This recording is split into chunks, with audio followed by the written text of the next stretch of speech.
Señor les bendiga, hermanos, hermanas. Oramos. Padre, gracias por el privilegio hermoso, maravilloso de poder estar en tu casa, de poder, Dios amado, poder disfrutar no solamente de presentar nuestra alabanza, nuestra adoración, sino también poder tener el privilegio de poder ser enseñados en tu palabra. Ayúdanos, por favor, en tu misericordia, a que nuestro entendimiento se abra, Señor, y podamos discernirla, ponerla en práctica y poder alcanzar a hacer lo que tú quieres que nosotros hagamos. Te ruego, Dios, que toda necesidad puesta delante de ti, tú las traigas los satisfactores conforme a tus riquezas en gloria, y que podamos tener paz en nuestro corazón. En el nombre de Jesús, gracias, Señor. Amén y amén. Gloria a Dios. Puede sentarse. Quiero hablar un poquito sobre un tema que no nos va a ser fácil integrarlo en una sola oportunidad, pero quisiera hablarles sobre la integración del hacer. La integración del hacer es un trabajo que Dios está haciendo con la finalidad de proveer todos los medios necesarios para que nosotros seamos proveídos de toda buena dádiva, de todo don perfecto, de todo derramamiento de gracia, de tal manera que después de haber recibido o ser receptores de ella, la podamos compartir los unos con los otros. En ese ambiente quisiera tomar esta disertación o esta explicación o este comentario o esta plática. Y para poder integrar el hacer, que le digo que es un trabajo que Dios está haciendo para nosotros y lo que nosotros tenemos que hacer hacia los demás, es fundamental que nosotros podamos primeramente entender el proceso de identidad. Y eso consiste en algo que tenemos que tenerlo claro en nuestro corazón, porque no podemos hacer sin ser. Si somos, podemos hacer. No podemos nosotros hacer algo si no somos. Yo no puedo atender consultas clínicas como médico si no soy médico. No puedo hacer diseños de cálculo estructural si no soy ingeniero. No puedo dar una clase adecuada si no soy maestro. Tengo que ser primero, tengo que ser para poder hacer, ¿sí? Usted va conmigo, ¿verdad? Muy bien, entonces no sé si me pudieran cambiar el micrófono. Si tienen otro inalámbrico por ahí, sigamos, ¿verdad? Usted no me ponga atención ahorita, ¿verdad? Mire pues, entonces estamos viendo el hecho de que no podemos hacer sin ser.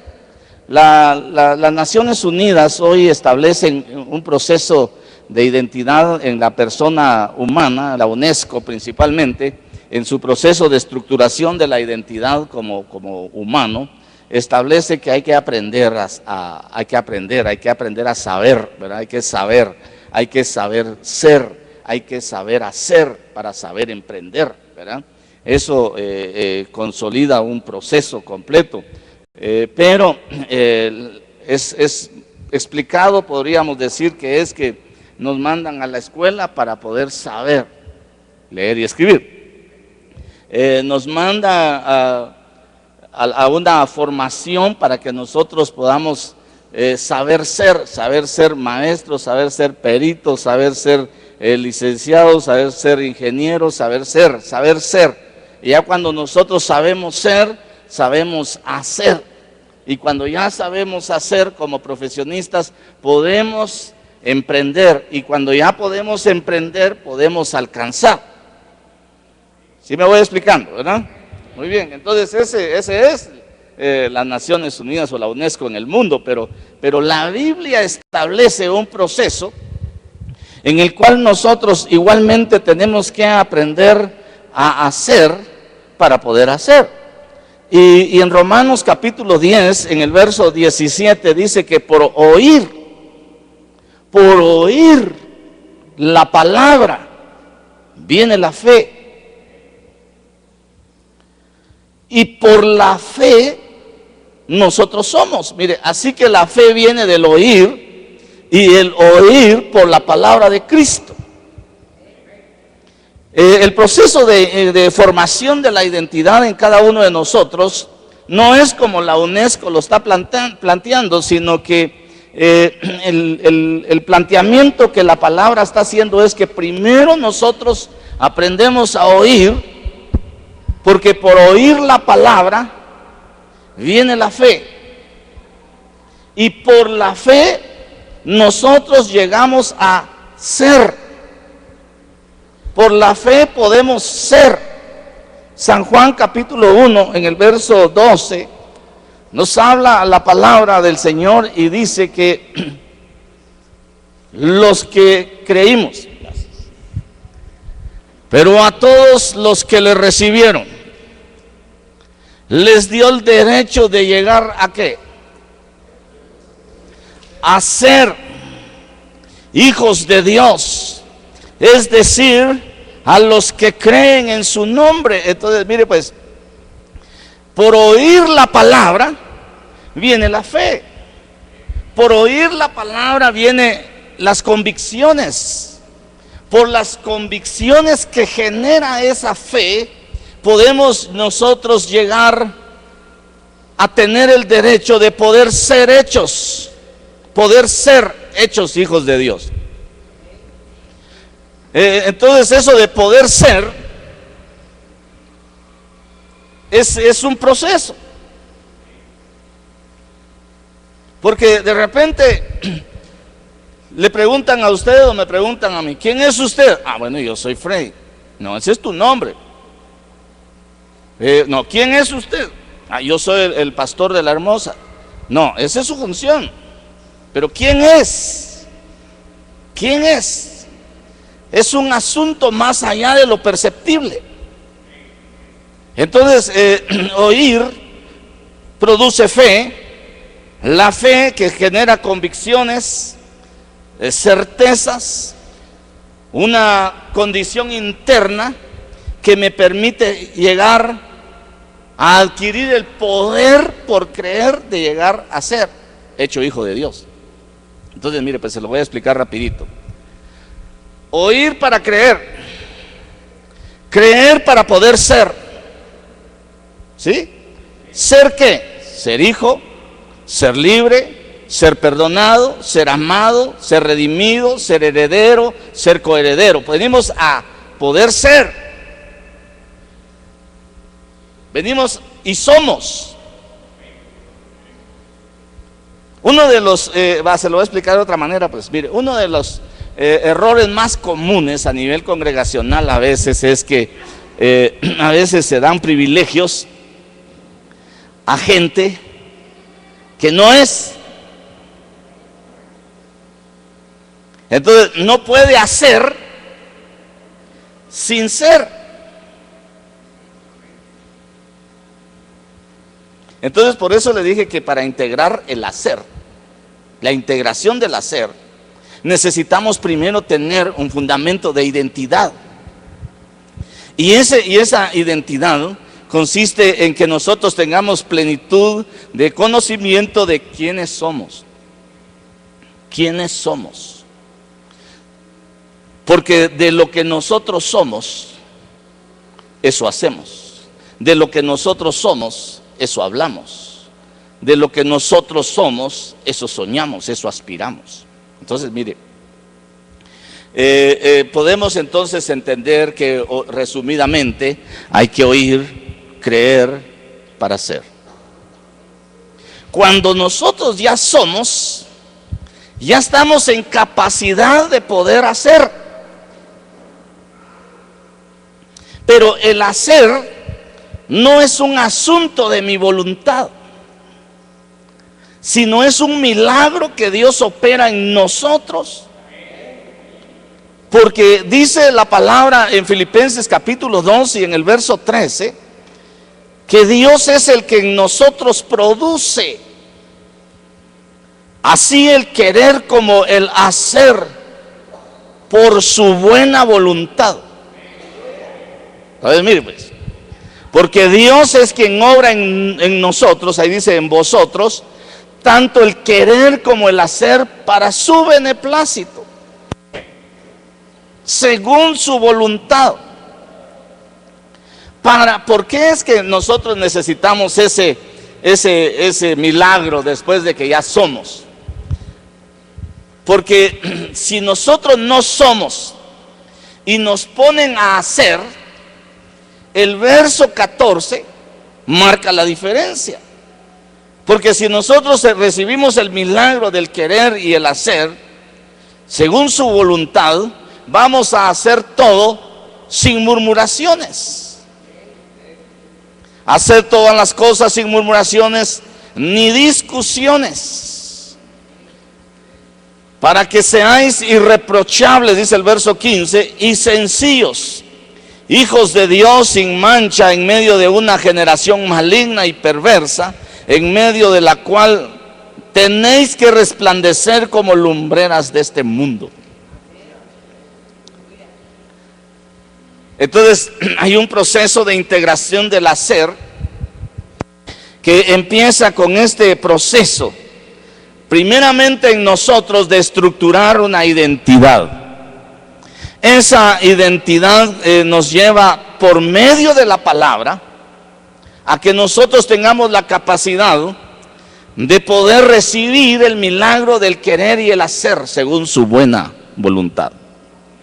Cuando ya nosotros somos capaces de hacer, porque hemos llenado los requisitos de identidad, vamos a tener la oportunidad de emprender las cosas sin murmuraciones, sin discusiones, de manera que seamos hallados sensibles e irreprochables como hijos de Dios, sin mancha en medio de una generación perversa. ¿Sí me voy dando a entender? Entonces fíjese pues, si no logramos ese proceso de identidad, no podemos meternos en el equipo de trabajo del Señor, porque el Señor está trabajando, el Padre está trabajando, el Hijo está trabajando, el Espíritu Santo está trabajando, no están jubilados. Al Señor Jesús le preguntaron eso, ¿verdad? Y en San Juan capítulo 5, en el verso 17, el Señor le responde y dice: hasta ahora mi Padre trabaja y yo también trabajo. O sea, había una integración de hacer. Ellos estaban trabajando, el Padre trabajaba, el Hijo trabajaba, para que nosotros al ganar ese proceso de identidad podamos adherirnos al equipo del Señor y podamos integrar el hacer según su voluntad hacia Cristo y hacia nosotros, y como iglesia poder cumplir el propósito para el cual fuimos llamados. ¿Qué es lo que Dios hace entonces para que nosotros podamos hacer? Una vez somos y nos va a mandar a hacer, nos tiene que equipar. El Señor nos tiene que equipar, porque no es lo mismo saber quiénes somos y no saber qué vamos a hacer. Entonces nos tiene que equipar. Y una de las cosas más hermosas que uno empieza a encontrar, y que el apóstol Pablo empieza a explicar de cómo él empieza a equiparnos, con la finalidad de que no solamente nos quedemos con un proceso de identidad, sino que alcancemos a hacer y alcancemos lo que Él quiere que cada uno de nosotros alcancemos. Y ese equipamiento es que primero Él hace sobreabundar su gracia sobre nosotros. Mire pues, nosotros conocemos la gracia del Señor. La gracia del Señor es perdón de pecados y revelación de vida eterna. La gracia del Señor es la que nos permite a nosotros poder por la fe llegar a ser hijos. La gracia del Señor es que yo sepa que Dios ama, pero la gracia del Señor también manifiesta que me da libertad, que me da paz, que me da gozo, que me da herencia, que me hace coheredero. Es la gracia del Señor que me abre una puerta dimensional para que yo pueda alcanzar lo que Él está haciendo venir por la sobreabundancia de gracia. Pero no es lo mismo conocer la gracia que experimentar la gracia. Eso yo lo conozco y todos lo conocemos, pero no es lo mismo, porque ya cuando nosotros nos tienen que llevar a integrarnos al hacer, nosotros tenemos que llevar una experiencia de la gracia. Entonces, para equiparnos, Él saca la sobreabundancia de la gracia para que nosotros podamos entenderla, conocerla, entenderla y experimentarla. Cuando ya la experimentamos, nos integramos al equipo en ese primer paso de equipamiento. Déjenme explicar. Mucha gente en el pueblo de Dios sabe que Dios perdona, pero no se siente perdonado. Sabe que Dios ama, pero no se siente amado. Sabe que Dios liberta, pero no se siente libre. Sabe que Dios es su proveedor, pero no se siente proveído. Sabe muchas cosas de lo que Dios es, pero no lo experimenta. Entonces, una de las cosas primeras que el Señor trae para nosotros es empezarnos a equipar para que nosotros no solamente conozcamos, sino que experimentemos esa abundancia de gracia, a fin de que en todo tiempo tengamos lo necesario y entonces podamos hacer su buena obra. No me cree, ¿verdad? No lo convencí, creo yo, ¿verdad? Pues vamos a la segunda carta del apóstol Pablo a Corintios, en el capítulo 9 y en el verso 8. Yo tengo aquí la versión textual, la Biblia textual, y dice: y poderoso es Dios para hacer que abunde en vosotros toda gracia, a fin de que teniendo en todo tiempo siempre todo lo necesario en todo, abundéis para toda buena obra. Esta es la versión de las Américas. Dios puede hacer que toda gracia abunde para vosotros, a fin de que teniendo siempre todo lo suficiente en todas las cosas, abundéis para toda buena obra. Bueno, entonces el Señor, después de habernos dado la identidad, de meternos a recibir el milagro del querer y el hacer, entonces nos va a mandar a hacer, pero primero nos empieza a equipar. Y empieza a equiparnos derramando la gracia, para que esa gracia nosotros no solamente la llevemos como una teoría en nuestro intelecto, sino que la llevemos como una experiencia en nuestro corazón. Habiéndola bajado a nuestro corazón, vamos a tener la oportunidad de eliminar toda acusación, toda condenación, todo menosprecio, todo juicio, y que de alguna forma nosotros tenemos esperanza en la obra de la gracia y en el autor y consumador de la gracia, que es Cristo Jesús. Entonces no podemos hacer toda buena obra si primero no tenemos un proceso de identidad, si en segundo no se integra a nosotros el milagro del querer y el hacer.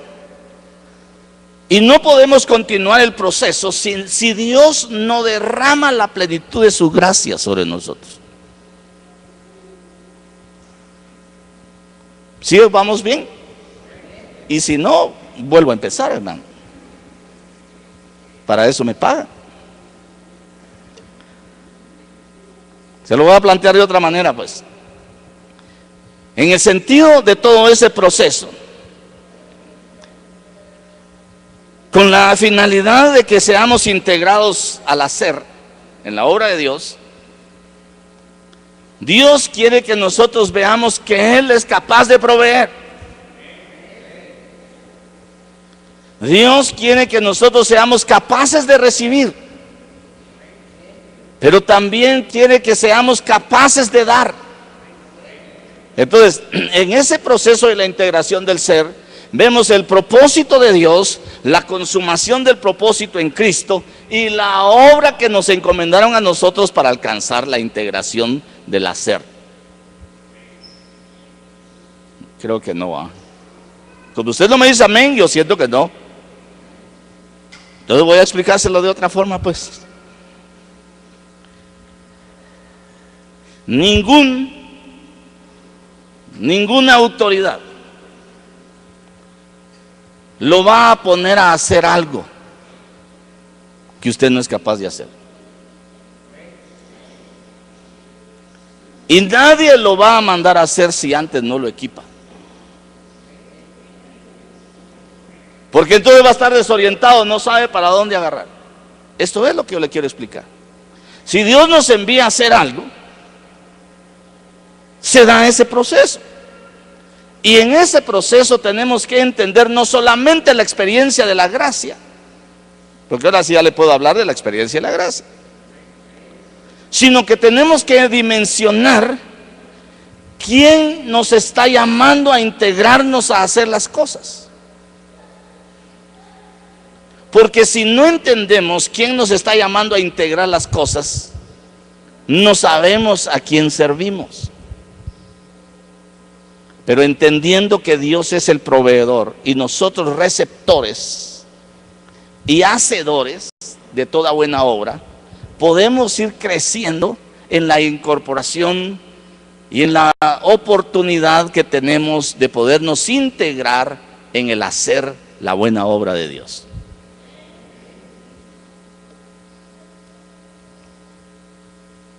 Bueno, ¿qué es lo para equiparnos que nos da? La gracia. Hace sobreabundar su gracia. Otra cosa que va a darnos es su paz. En segunda carta del apóstol Pablo a los de Tesalónica, en el capítulo 3, en el verso 16 dice: y que el mismo Señor de paz siempre os conceda paz en todas las circunstancias. El Señor sea con todos vosotros.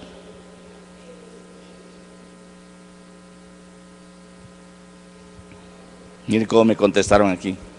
Y con su Santo Espíritu me dijeron.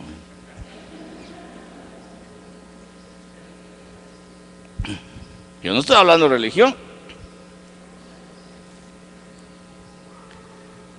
Entonces, ¿por qué Él está interesado en darnos su gracia y luego darnos su paz?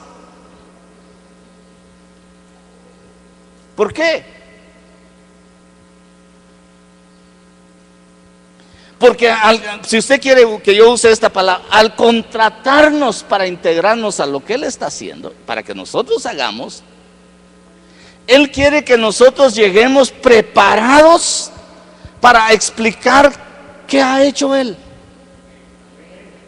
Y que habiendo entendido esa gracia de lo que ha hecho Él con nosotros, podamos tener la oportunidad con un rostro de paz explicarle a los demás la obra que estamos haciendo. ¿Ha planteado de otra manera? Pues, si usted quiere, como empresario, quiere contratar a alguien y viene un empurrado, no se puede decir eso, ¿verdad? Bueno, empurrado yo creo que viene del griego empurramiento, ¿verdad?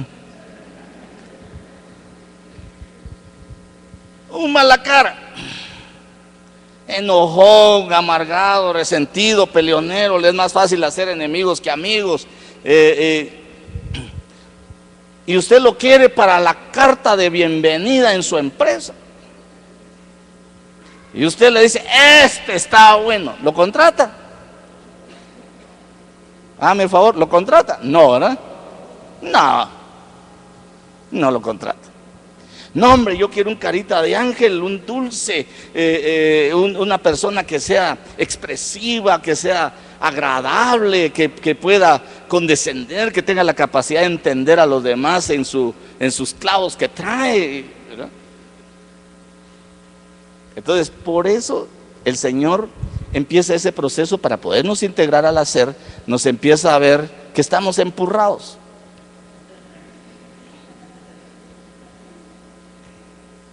Y tiene que hacer un trabajo. Nos tiene que dar una identidad conforme Él es. Nos tiene que formar conforme a lo que Él está haciendo, para que nosotros podamos reflejar lo que Él hace y podamos reflejar la paz que Él nos da. De tal manera que cuando hablemos, dicen, ala, yo quiero seguir oyendo, yo quisiera estar, ¿por qué te vas a ir? Platiquemos otro ratito, ¿verdad? Entonces, cuando usted ya entró en ese proceso, quieren oírle.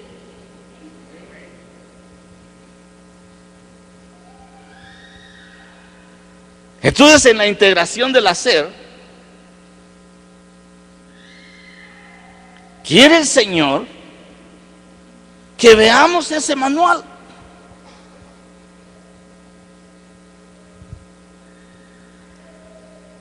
Y nos enseña a triunfar. Y nos enseña también a dar gracias por el triunfo. Mire, en segunda carta del apóstol Pablo a los de Corintios, en el capítulo 2 y en el verso 14, dice la palabra: sean dadas gracias a Dios, que en todo tiempo nos hace triunfar en Cristo, y por nosotros manifiesta en todo lugar el aroma de su conocimiento. ¿Quién va a dar a conocer en todo lugar la fragancia del conocimiento? Nosotros.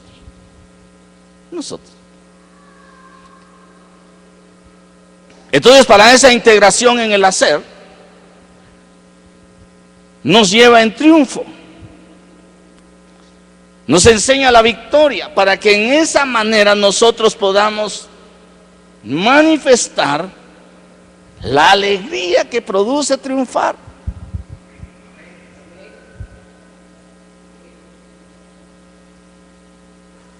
Entonces se va dando un trabajo interno, se está produciendo un trabajo interno, para que se vaya reflejando en el exterior un rostro distinto.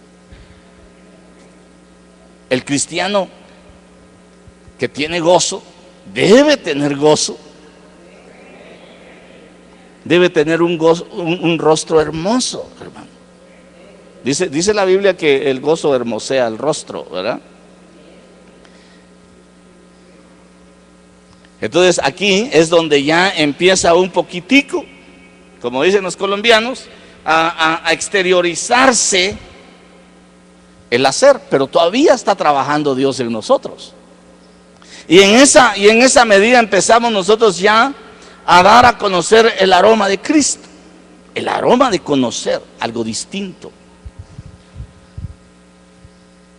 Cuando eso es,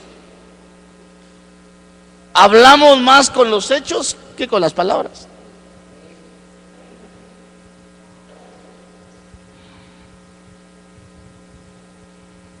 Hablamos más. Y la fragancia del conocimiento de Cristo es algo que se siente, porque cuando usted habla del Señor y está enamorado del Señor, puede hablar las cosas hermosas que ha experimentado en la gracia, testifica de lo que ha experimentado en su propia vida, y sabe completamente que lo que están haciendo es algo novedoso y que no se logra de cualquier otra forma que solamente conociendo a Cristo. Entonces damos el aroma. Por eso dice el Cantar de los Cantares, dice: tu nombre es como un perfume derramado. Tu nombre es como ungüento derramado. Hablar del Señor Jesús en la integración del hacer es algo que dimensiona un nivel en el cual nosotros ya estamos haciendo porque somos. No hacemos cuando no somos. Y si nos metemos a hacer cuando aún no somos, vamos a estar siempre con problemas. ¿Qué tal en la iglesia vos? Ay, Dios, vos. Estaba mejor antes vos. No, hay gente que así dice. Yo creo que la gente del mundo es más sincera que la de la iglesia vos. Entonces, mire, eso significa que no hay una integración en el hacer, que no se han dejado equipar por el Señor, no han entendido la dimensión de la gracia. Entonces cuando se habla de Filipenses 2:13 y que empieza a explicar para que en nosotros se opere el milagro del querer y el hacer, que es según su voluntad, para que no hagamos las cosas con discusiones, con murmuraciones, sino que lo hagamos con gozo, expresando el olor de Cristo.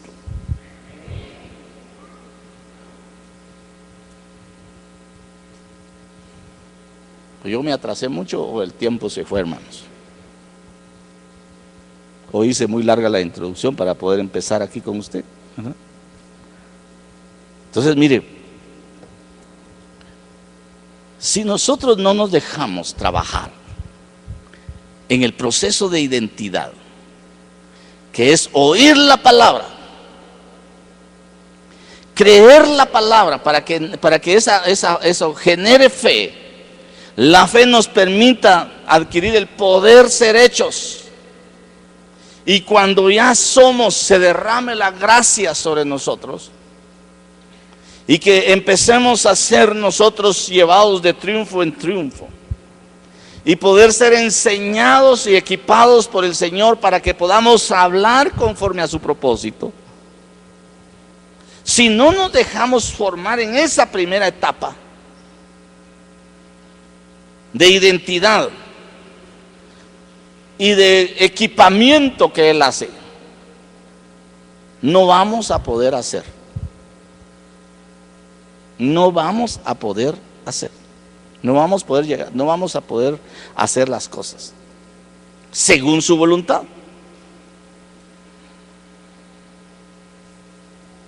Entonces,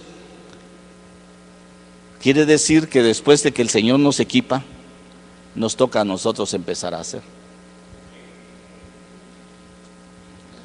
Segunda carta del apóstol Pablo a los de Tesalónica, en el capítulo 1 y en el verso 3 dice: tenemos que dar en todo tiempo gracias a Dios por vosotros, hermanos, como es justo, porque vuestra fe está progresando mucho y se acrecienta la mutua caridad de todos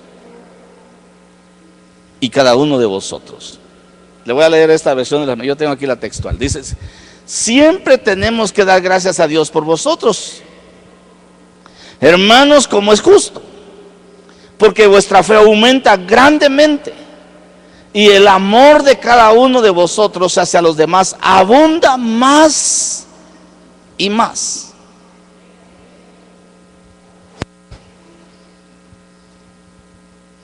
Bueno, aquí ya empezó a operar. Aquí ya empezamos nosotros a dar gracias por los demás. Aquí ya empezamos porque eso es justo, dice. Ahora ya empezamos nosotros a ver que nuestra fe empieza a crecer. Y algo más, nuestro amor se dimensiona y aumenta más y más. Pero aquí no solamente es un conocimiento, sino que ya es una práctica. Gracias, Señor, por la vida del hermano fulano, de su familia. Gracias, Señor, gracias, Señor, gracias, Señor. Y nos prestamos también más a decir: Dios le bendiga, le amamos en el Señor Jesús, que Dios lo guarde, que lo lleve en paz, lo esperamos. Ya no como en el mundo, que le vaya bien, que lo mate el tren, que lo apache bien.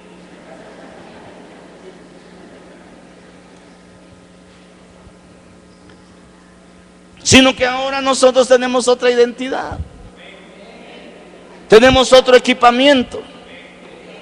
Y entonces lo que tenemos que empezar entonces nosotros a hacer para estar integrados al hacer es empezar a dar gracias los unos por los otros. Es empezar a crecer en la dimensión de fe. La oración hace crecer en fe. La fe nos permite a nosotros crecer en amor, porque no podemos amar lo que no creemos.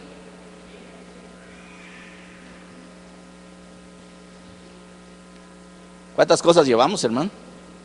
3, ¿verdad? Otra cosa que tenemos que hacer, Efesios capítulo 6, verso 18.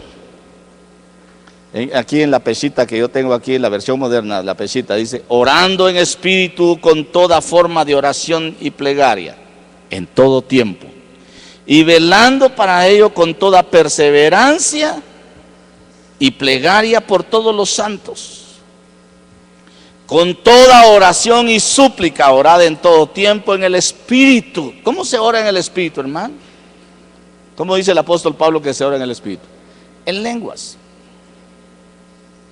En lenguas. Con toda oración y súplica. Aquí en oración, manada, patada y empujón, ¿verdad? Como usted pueda. Velad con toda perseverancia y súplica por todos los santos.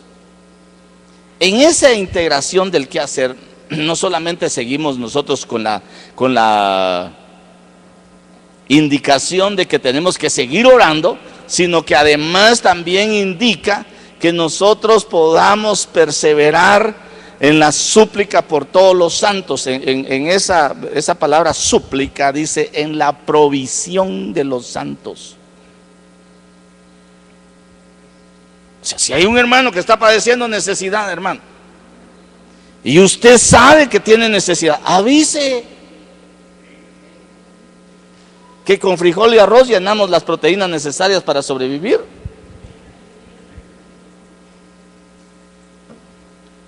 Y el Señor proveerá algo más para llevar. Aunque sea chirmolito, le digo, ¿verdad? Pero con carne asada, dice así. Entonces ese espacio que le estoy diciendo es que en la súplica por los santos es algo de proveer al que está necesitado. Ahora, hay algo también que adivinos si no somos, hermano. Adivinos si no somos, ¿verdad? Hermano, yo estuve en necesidad y nadie me dio, nadie me buscó. Sí, también no habló. También hay que ser humilde. La misma humildad está en dar, también en recibir. Entonces, hermano amado, eso es en la integración del hacer. Nosotros también tenemos que ver por que se suplan las necesidades de los que tienen carencias.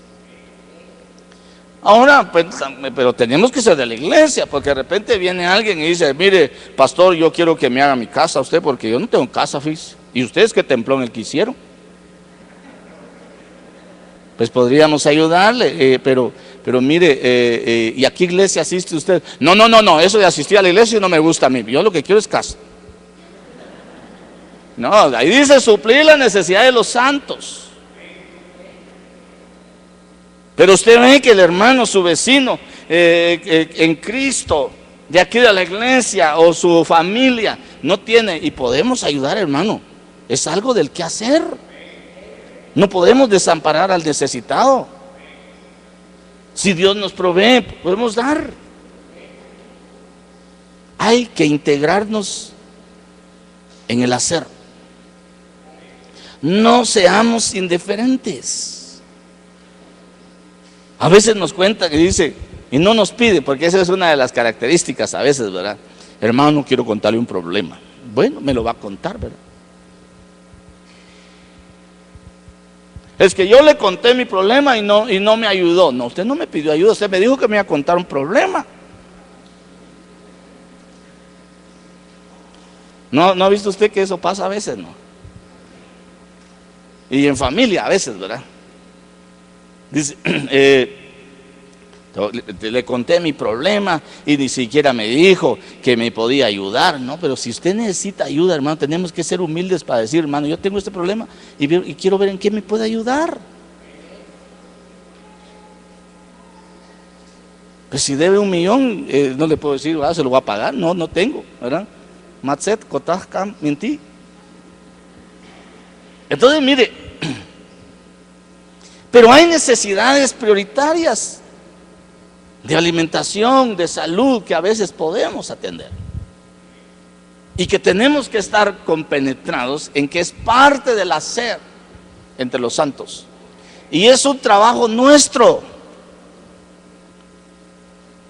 ¿Sí me voy dando a entender? Porque ya abandoné el espacio donde Dios nos equipa. Pues no hablé de todo, ¿verdad? Pero hay mucho más sobre lo cual nos equipa el Señor. Pero yo quisiera dejarle la idea concreta de lo que quisiera decirle, a manera de que usted después remache y pueda buscarle lo más que tenemos que hacer. Pero hay cosas en las cuales el apóstol Pablo está haciendo énfasis. Principalmente dice, velando con toda perseverancia y plegaria por todos los santos. Y súplica, dice. Pero también tenemos que buscar la forma de poder ayudar. Porque de repente aparece gente también con unas sus recetas que vienen viejísimas, hermano. Arrugadas, ya ni se mira, ¿verdad? Un día vino una persona. Efectivo no damos. Le puedo conseguir la medicina. Y le puedo conseguir la leche. Y le puedo conseguir esto. Ah, no, dijo, ¿para qué se va a molestar? Dijo, yo lo puedo pasar comprando. No, le dije, aquí déjeme la receta. Voy a llamar yo a mi esposa ahí para que le tome su dato y ella va a coordinar quién va a ir a traer la leche y no sé qué otra cosa que quería para su niño. Entonces le dije yo a mi esposa, mira, hazme el favor de verme esto, mira, para qué. Ya cuando se dio vuelta, me dijo, si no me van a dar el efectivo no quiero nada, dijo. Y otra vez se ha quedado la leche ahí, ¿verdad? Me la he tenido que tomar, fíjese.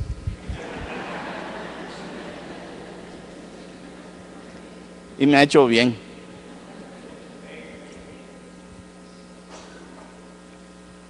Tampoco para caer en eso.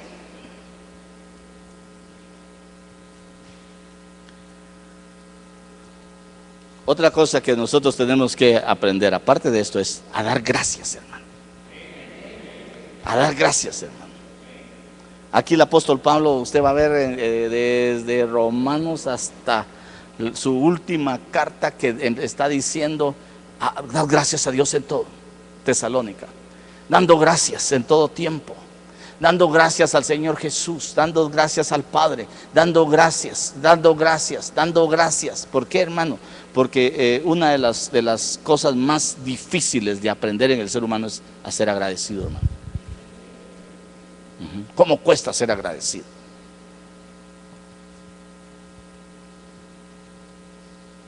Está agradecido cuando su corazón está contento. Pero la Biblia nos enseña que nosotros seamos agradecidos en toda circunstancia. Y esa es una de las cosas que nosotros tenemos que hacer. Yo conozco una persona que siempre edifica mi vida, ¿verdad? La voy a ver 1 o 2 veces al año. Y nunca la miro decaída. Tuvo una intervención bastante delicada en su hígado y cuando la llegué a ver, ¿qué tal está? Bendito y alabado sea el nombre del Señor que me tiene bien. Y yo la estaba viendo que ya casi partía con el Señor, hermano. Pero ella estaba bien. Y ella decía, yo alabo a mi Dios y le agradezco que tenga tanta benevolencia conmigo.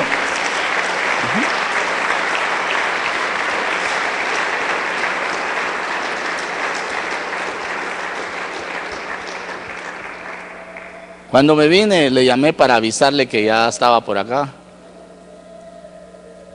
Y le digo, ¿qué tal está?